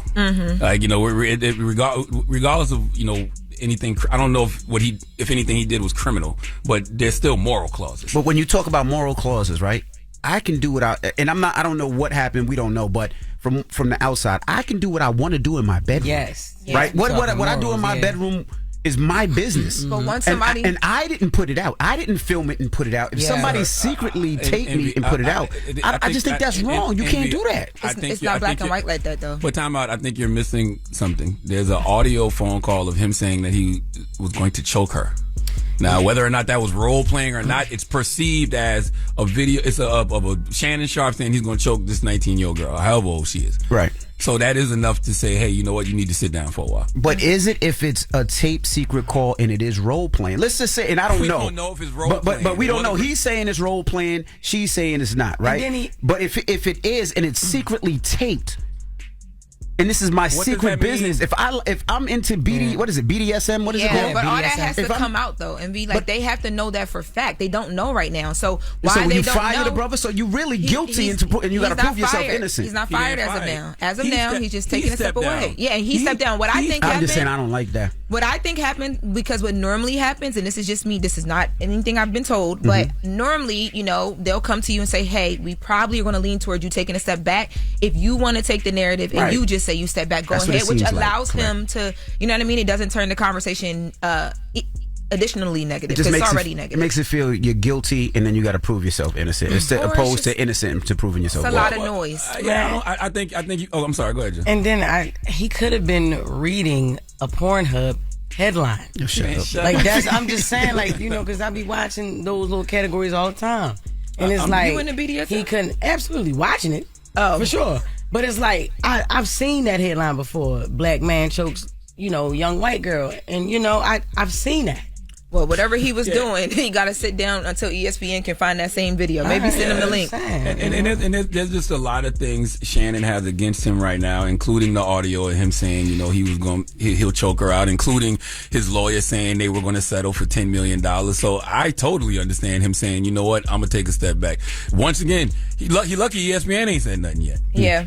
You know what I'm saying? Yeah. You pointing, I understand what you're saying, Envy, but it's not on ESPN. Shannon said he needed to I get it, but I just feel like you basically are saying that man is guilty and it's proof his innocence. That's Shannon. I know. Shannon took a step back. Ain't nobody saying nothing to Shannon. I know. Shannon took the step back. The audio is just crazy, because even if you listen closely, she had like the seductive retarded voice on, you know what I'm saying? Where she's like, what is seductive? It's like, because she do sound a little behind, but she still like sound like she trying to be sultry with it. Like seductive. That is the worst part of it. I get what Jess saying. I'm like, you're trying to figure it out. Shannon, how you so green to fall for? Yes, that's what I'm saying. I don't think he's 6 years old. He's been famous for a long time, and he's been doing this for a long time. I don't know about. And he hasn't. He clearly hasn't been doing this for a long time, because these are rookie mistakes. First of all, 56 years old talking to a 19-year-old is ridiculous. Or 54 talking to a 19-year-old, and then letting that 20-something-year-old talk to you like that on text messages and on phone, and you sitting there talking and back record it on video.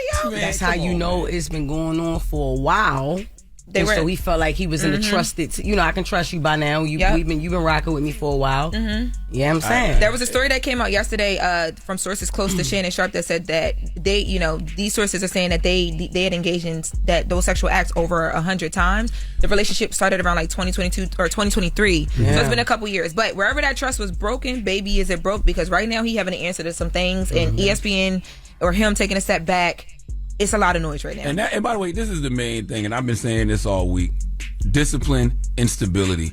Clearly, he lacks it. You cannot be 54 years old hollering at a 19-year-old. That was his first mistake. So he made a poor choice. That's why he's in this situation. Nobody calls this on Shannon Sharpe except for Shannon Sharpe. No, I totally agree with you, right? He's not, like, is ethically and morally, it just seems crazy.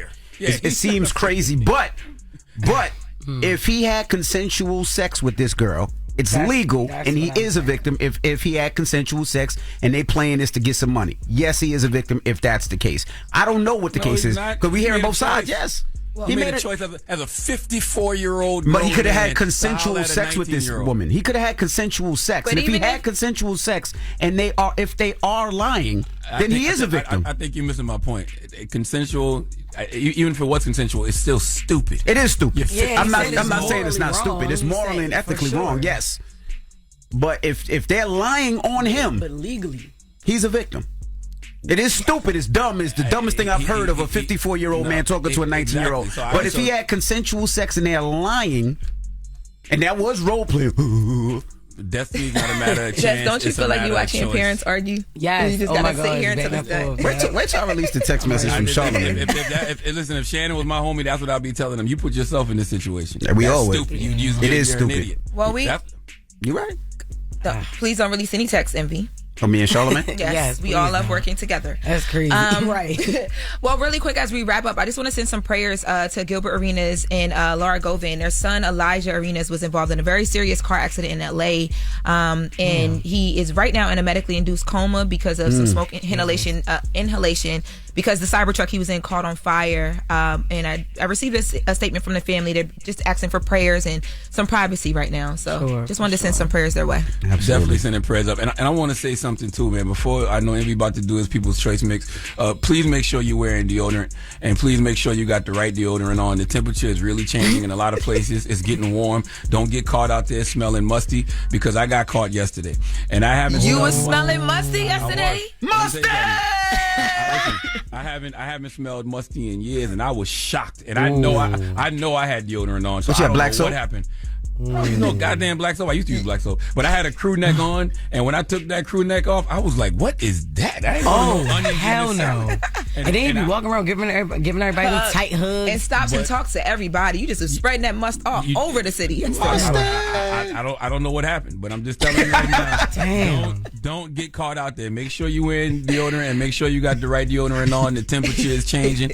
You know what I mean? Well, it's definitely gonna stink at that festival, my brother. You gonna get the Black Effect Festival hugging you from afar. We smelling you out there, my bro. Stop buying that deodorant from them Grand Rising Kings. That's Lauren, you should hush, because there's been a lot of talk behind your back that I won't speak on right now. Wow. Speak on it, baby, because I'm in here smelling great every morning. So they probably asking you what I'm wearing. Don't play with me. I just want to let y'all know, Jess yesterday was like, "Envy, you smell real clean." Yes. Envy washed with the soap. Envy, you smell like, she said you smell like soap, but you smell so clean. Yes, I'm like, is it a shower here at iHeart? He said like he just got out the shower. All right, we got Donkey today up next. Charlamagne, you doing it different this morning? Oh, yes, I am actually. I want people to call in, man, and give people the credit they deserve for being stupid. We'll talk about it when we come back. All right, it's The Breakfast Club. Good morning. You're checking out The Breakfast Club. It's your time to nominate a donkey of your own. Remember now, it's how they choose. Call in now, 800-585-1051. Donkey today for Friday, April 25th will not be delivered by me. It will be delivered by you, the people. See, one thing I like that y'all do when I'm not here on Breakfast Club is have people call in and give folks the credit they deserve for being stupid. Folks is always hitting me, giving me suggestions. Well, guess what? The floor is yours on this fine Friday. You can call in and give whoever you want Donkey of the Day. So who's on the phone? Brandon, who you want to give Donkey to? I want to get a donkey today to my boss, man. So No, you gotta put a name on it. Now listen. You know this is donkey of the day. You gotta put a name on it. You can't just say the boss. The only time I don't say a name is when I don't have a name. What's his name? All right, let's go to my boss, Corey, out here in Georgia. Was cool. What's the last name? If you're gonna get fired, get fired. Oh my goodness, Brandon. Be smart, Brandon. Be smart. Yo, Tori, we was cool a couple weeks ago. Like, what happened? We was doing good, and like, okay, so she's in a relationship with a girl, right? All right, you coming for the gays? We was cool. We was cool at work, and then all of a sudden it's like 3 weeks. 3 weeks it's just been bad. Like, and so I'm going through my messages, and I see a message request from her wife going, "Hey, what you doing?" And then all of a sudden, message is unavailable for this person. So your wife is reaching out to me, mad, and now you're taking that on me at work. Oh, so she not really gay for real. Yeah, she bisexual. Yeah. And I'm just existing. Well, you might as well do it now because you about to get fired. Definitely. Damn. Oh well, I might not even show up. Damn. Where you work at? Over at it's a restaurant over here in I figured it's something you don't care about. Goodbye, Brandon. Hey, shout out Charlamagne, shout out Jess, shout out DJ Envy. I love y'all, man. Every morning, y'all. You too, King. Love you, brother. About to get fired messing around with Charlamagne. Hell yeah, yo. Good morning. Who's this? Hey, good morning. This is AJ. AJ, who you want to give donkey today to? Well, I got to give donkey today to the Breakfast Club, bro. Okay, tell us what we do. We not above that. Tell us y'all don't really know too much when y'all spreading this bad information. Y'all keep saying Trump can't get a third term, but he can. It's only you can't get a third term if your term's consecutive. Man, shut up. That's all I'm gonna say. Hey, that's all. You know what? Shut your dumb ass up. I was ready to tell him shut his dumb ass. Damn, bro, how dumb are you? Because that's not true. How you gonna call up and say we spread misinformation, but then you call up and spread misinformation? Just stupid ass out of here, man. Good morning. Who's this? This is Tiffany. Tiffany, how are you? Man, I'm great. How are y'all? Who do you want to give donkey today to? I want to get a donkey to that dude that called the other day. I can't even put my finger on what he was talking about, but he wanted to argue you up and down. He's like, Charlamagne, you said this on Breakfast Club. You say this on Brilliant Young Idiot. And that's every day. I know, but I just really want to commend you for not going down on this man, for not going off on this man. But, like, he was obviously a fan. I was like, sir, just shut up. Yeah. Please, just say that you're a fan and move on. It's all good. I appreciate it. I appreciate it all. Thank you, Mama. Yeah, thank you. Thank you. You almost went down on him, Shaw? Man, shut up. Hey, that's what he said. Yeah. She was talking to me like I was Kanye's cousin for a second. Yes. Good morning. Who's this? This is Shantae. Good morning, Uncle Charla, Breakfast Club. Good morning. Who you want to give donkey today to? All white people. Jesus Christ. Why are you casting such a wide net? I mean, so the white supremacy premise is based on white people's ideology that Adam and Eve were white people, and our own DNA based on the Human Genome Project. Charlamagne, I know you at the computer. You can Google it. I know what that is. Right. Based on our own DNA, the original race was African. I ain't doing this morning. That's all you got? Yeah. Also, Africans were on this planet for about 150,000 years. Uncle Charlotte, I'm going to see you this weekend at the Black Effect podcast. Okay. I was at the festival. Yeah, so I'm hoping to kind of skip the line a little bit, Oh, yeah. You got to have a long conversation, Shaw. Absolutely. Huh? I said, get there early, Mama. Oh, yeah, I got the meet and greet tickets, so I do want to do my own podcast. And long break down all of my research and all of that, That's right. Definitely. Well, we're gonna have to keep the line moving, but we can chat for a little bit. Make sure Mack, go to the back of the line. Shantae, go to the back so you the last one, so you have as much information as possible. You can have that conversation and have everything documented so you can show them. Now that's black privilege. Oh yeah, I wrote a book, so I'll definitely have my book, and then I also want you to sign your book too, Uncle Charla. I got you. Done deal. How long is your book? Because you should read parts of him so he really gets into it. Because you never know, because he owns his own publishing company, so it could be your way in, Mama. Oh, that would be awesome. I mean, I'm going to give him a copy of it. So, and it's all based on research and all that. So I'll definitely have all my ducks in a row whenever I see you. Can I DM you my? I need you to know something. There's going to be white people at the Black Effect Podcast Festival too. I just want you to know that. What? Give them donkey. They're everywhere.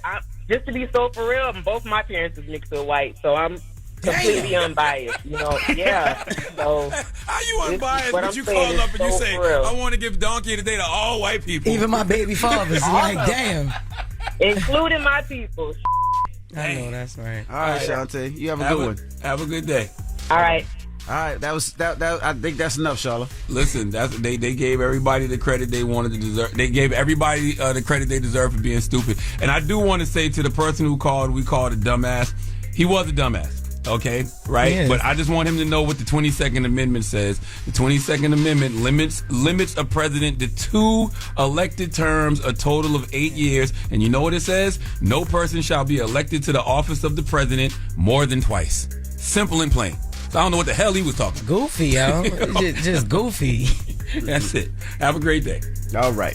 Now, when we come back, Key Glock will be joining us. His new album, Glockavelli, is out May 2nd. We'll talk to him next. It's The Breakfast Club. Good morning. The Breakfast Club. Morning, everybody. It's DJ NV, Jess Hilarious, Charlamagne the Guy. We are The Breakfast Club. We got a special guest in the building, Key Glock, ladies and gentlemen. What's up? Yo. How you doing, my brother? How you feeling? I'm chilling. New album, Glockavelli. May 2nd. Yeah. Yeah, somebody said that this was one of the most anticipated albums of spring 2025. I think Pitchfork said that. Pitchfork, okay. Yeah, for sure, most definitely. I think of the year though. Now, Glockavelli, is it a playoff of course, Pac's Machiavelli? It come from Machiavelli for sure, but it's not. I didn't like all the way copy Pac style. You mean the actual Machiavelli? Right. You studying that? No, I didn't study it. Okay. Pac did. Like a lot of people don't even know about the Prince Machiavelli, but I knew about it because I knew about Pac. I read about Pac. Yeah. You have a personal connection to the Dear Mama song because your mom was in jail. And, okay, so we hear about that in Glockavelli or no? Nah. You ain't heard about so that. it ain't really. Okay. Yeah. Nah, not this song. What can we expect different? I ain't gonna lie, it's more mature. It's like I made more mature music this time on this album than just fun Wayne music. Yeah. Yeah. So we got some mature features. Nah, I ain't got that though. We ain't got that yet. Not yet. So what do you mean more mature? What are you talking about? You talking about more about your life, more what's going on? Yeah, less the clubs? it's just like everything is brought to the light more now. Everything is bolder. Yeah. Now, you had a crazy couple of years. So are you bleeding that into the music of everything, your feelings and all that your fans? Yeah, for sure. On this tape, it's gonna be a lot of that. It's gonna be a lot of that. Was it difficult to do? Because you don't talk that much, so you don't really express your feelings. We know your music, we know your cars, we know your jewelry, your sneakers, but we don't know Key Glock unless he, fills us in. Well, the only reason why I made songs like this on this tape is because I took a break last year. And I was just taking care of everything, like far as my personal life and at home, and like I couldn't do that by being on the road and in the studio the whole year all the time. So I had to take a pause, like on music, get myself together. So while I was getting myself together, everything was just hitting harder. So yeah. So was it because you was a new father, or because what your daughter's 3 now, right? Yeah, she 3. She just turned 3. So you was taking the time to be a father. What you was? It was taking time to be a father, being a great son. You know what I'm saying? A loyal friend, just everything. Yeah. I had to just tighten up basically. But you did that break when your record was at its peak. Like, Let's Go was really. You kind of took a break because Let's Go. I feel like it just kept going. It never stopped. You sitting on some paper too. If you could take a year break, bro. I could take a 2-year break.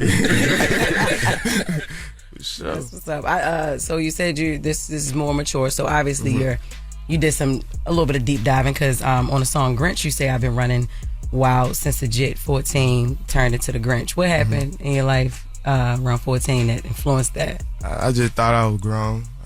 That's when I really was like full blown in the streets. Like I thought I was grown already. I was 14, but I thought I was like 24. Yeah. Yeah. I always wanted to ask, right? And God rest the dead. When you put a bat to Dolph's car, God bless the dead. God bless the dead. Was that real, or was that y'all just doing it because you broke his windows? I'm like, nah. Cousins and no cousins, family no family. You owe me 5 minutes after. It was real, but it's like when you having fun, like with money, it's like, and money just a material. It's like we don't idolize this. We don't too much care for this. Like we know how to make it. We know it's gonna come back. So, bro, you took a baseball bat and broke his window. That wasn't nothing, bro. Trust me. Mm-hmm. It might look like it was. So I know you got a lot of cars too, but I know how much it's so windshields cost and the windows cost. Exactly. So you be looking at every Instagram like I'm gonna get my bat one day and go to Journey and go to work. Nah, he ain't gave me no reason to. Nah. That's the y'all just laugh about? Yeah, we really do.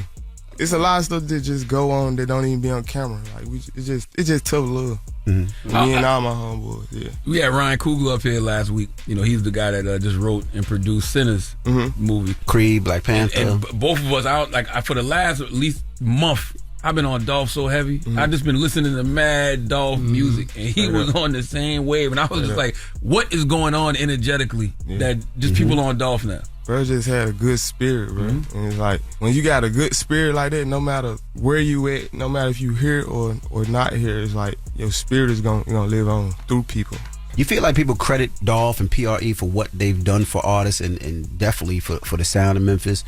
Doing car shows with Dolph and the family and PRE, you get a different experience because you see the inside workings on how they move and how they're so as a unit. Do you feel like people don't get to see that as much? They know, but it's like they don't see it as much. But I ain't gonna lie, the way, the type of person Dolph was, he made sure every year, like as far as Thanksgiving or back to school, if he wasn't doing it, I was doing it. If I wasn't doing it, another artist was doing it. So it was all the same thing. Yeah, I saw you signed with Republic Records, right? Did you think about Dolph when you did that? He was like, okay, what would bro do right now? Like, would he want me to sign to Republic? Would he want me to stay independent? Because I remember you also said you didn't want to sign until you accomplished a lot independently. Right. So what were the things that made you solidify, you know what, now's the time to sign to Republic? I ain't gonna lie. Don't nobody even know this. I'm gonna drop a bomb on y'all. The week before Dolph passed in Memphis, him, Daddy-O, and a couple of more of our circle just had, just regular talk, just had a round table talk. And so crazy. Dolph says, like, if anything go left, like if anything happened to me, take Glock to, you know what I'm saying? To Republic? Not to the major. To the major, yeah, because there was always me and him in talks anyway. Like, I never wanted to be the biggest independent artist. This was his thing. Like, it was his stilo. I never wanted to take that away. But we always knew how much money we could make with the major. So that's why I really kind of did it. Oh, so you already, in your mind, you already had his blessing. You already knew what it was. Yeah, it was going to happen anyway. It just wasn't rushed or forced. Like, it wasn't even needed now. It just was, okay, I know bro wanted me to do this. Like, he ain't say it for no reason. And it wasn't no coincidence. He said it like a week before, you know what I'm saying? So, wow. What's something that Dolph told you that didn't hit at the time, but it makes all the sense in the world now? Man, we can't rush and put this music out. I never understood that like my first 2-3 years in the game. He was strategic with his. Yeah, I never understood it at first. Because I was recording so much, as soon as I recorded, put it out. I didn't understand the industry at the time like I do now. Yeah. Now they said you got a lot of records with him before he passes. They're planning to do a. Please, man. I need some. What's the plan for all that? It's en route. I'm just let y'all know. It's en route. It's en route. Full project, full album. It's en route. It's en route. How do you know when? Really, it ain't up to me. You ask me, I drop a tape every month. That's how music got. That's how much music I got. But you just gotta be strategic with stuff. All right, we got more with Key Glock. When we come back, it's the Breakfast Club. Good morning. Good morning, everybody. It's DJ Envy, Jess Hilarious, Charlamagne the Guy. We are the Breakfast Club. We're still kicking it with Key Glock. His new album, Glockavelli, is out May 2nd. Charlamagne? How do you protect Dolph's legacy in the decisions you make now, musically and personally? I ain't gonna lie, we think the same way. Like, before I even do certain stuff, I say to myself, I ask myself, what would bro do? Or I just go with my gut. Because 9 times out of 10, it's God letting me know, so I ain't gonna go against it. So I'll be straight.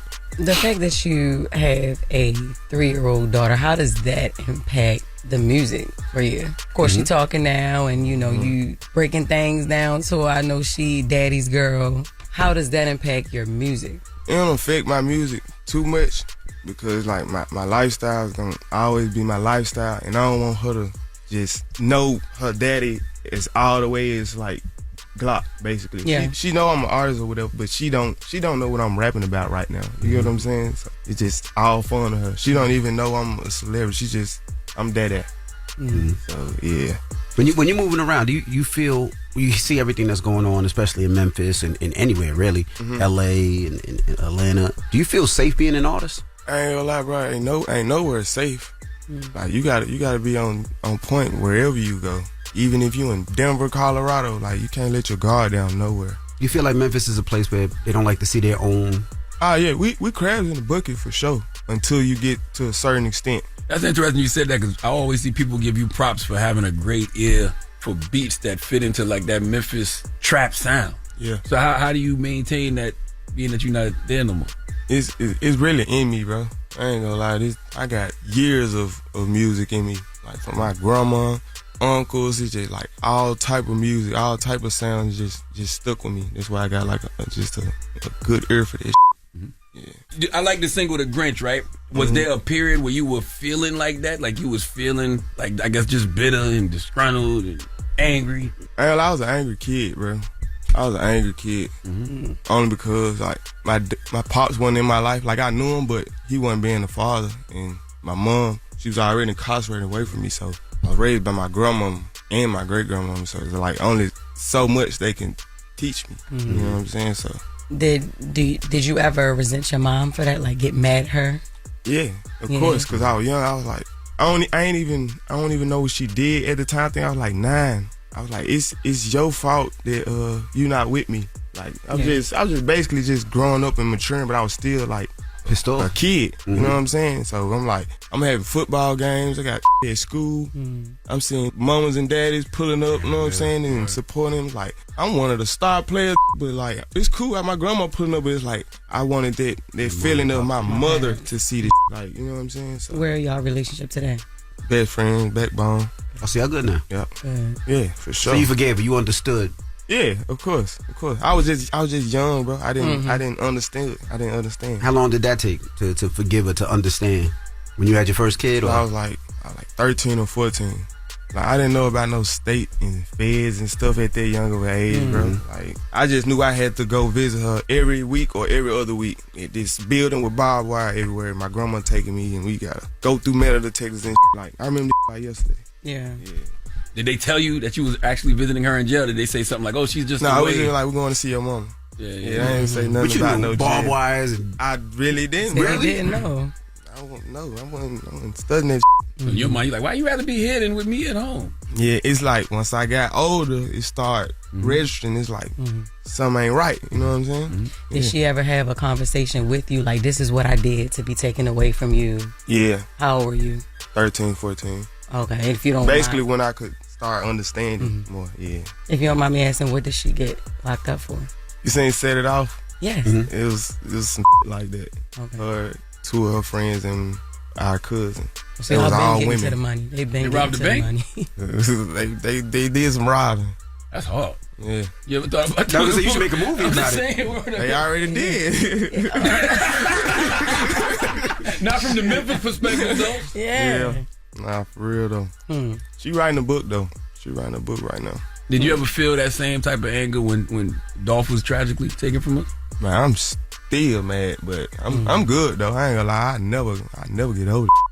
I'm good. I learned how to accept it though. How does it feel every time it pops back up in the news? It feels like it gives you a chance to kind of release a little bit. I hate seeing it. I ain't gonna lie. I just hate seeing it. Yeah, that's all.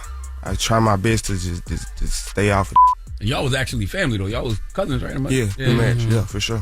Yeah, so it would be hard for you to even have that kind of relationship with somebody else anyway. Kinda.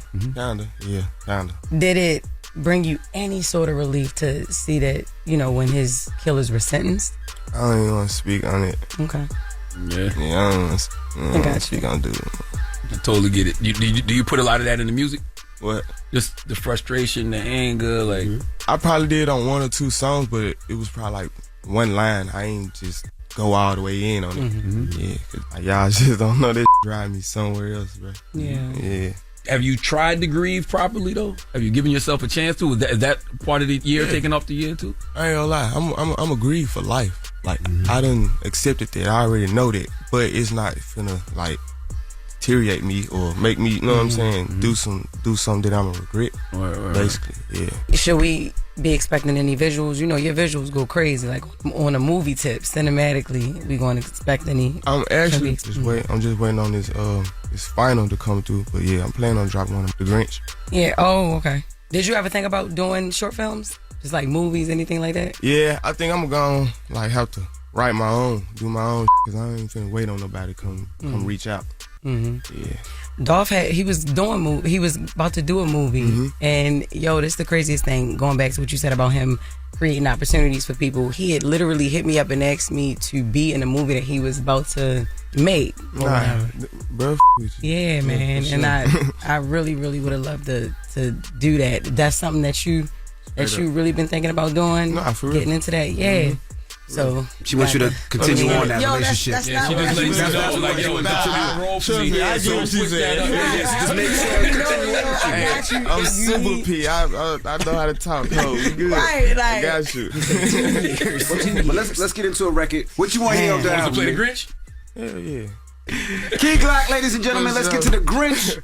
The album comes out May 2nd. Glock And he going on tour in May. Yep. Starting May 21st. That's right. He's in Oklahoma City, Houston, Austin, Dallas, Birmingham, Charlotte, Atlanta, Nashville, Baltimore, and New York. So make sure you pick up the album, pick up tickets, and it's The Breakfast Club. It's Key Glock. Morning, everybody. It's DJ Envy, Jess Hilarious, Charlamagne the Guy. We are The Breakfast Club, and it's time for Pass the Aux.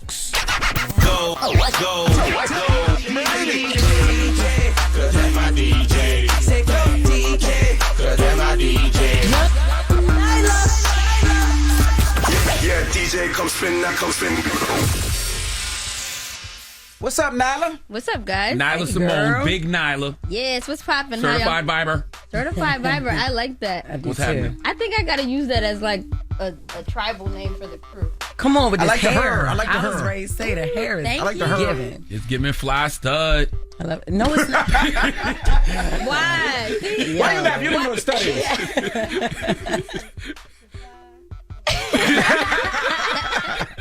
See, he don't even know what it is, but he know it ain't right. Right, there you go. But okay, so today I'm gonna start off with a record that's not necessarily new, but I heard it in a coffee shop, and it's from an artist that I really am a fan of. Her name is Leia. She's actually from Staten Island, and it's called "Ain't Sad About It," but like the vibe is just super dope. Who that again? Oh, yeah. Leia. She hard. Okay. That's hard. Says she like signed to her. Warner Brothers. Oh, really? Yeah, it says she signed to Warner Records. How you spell that, Nyla? Laya. That's Leia. It popped right up. Ain't sad about it. Perfect. I like that. Yes. That's hard. Shout out to Layla. Leia. Oh, Leia. Leia. Shout out to Trying his Leia. best to mess her name up. It's just 4 letters, Leia. It's early. But okay, yes, definitely make sure you guys tune in to Leia, and shout out to Aura who produced it. One of my favorite. And you said you heard it in a coffee shop? In a coffee shop. Oh, that's dope. Yeah, it came out last year. But I actually had her headline a Certified Vibe. That's why I'm like, dang, how I didn't know this. But this was just a single. It wasn't on the project. I hate when I hear good records like that and they're not everywhere. Man. Why isn't that everywhere? Yeah. It will be after today, so make sure you guys stream that. Next, I'm going to get into JID's new record. You know, he's been promoting for his new album, and this song is called Work. That's for the mature twerkers. I like that. Not I the like mature that. Yeah, I like that. Definitely. Is he still on Dreamville? Nobody is on Dreamville. Really?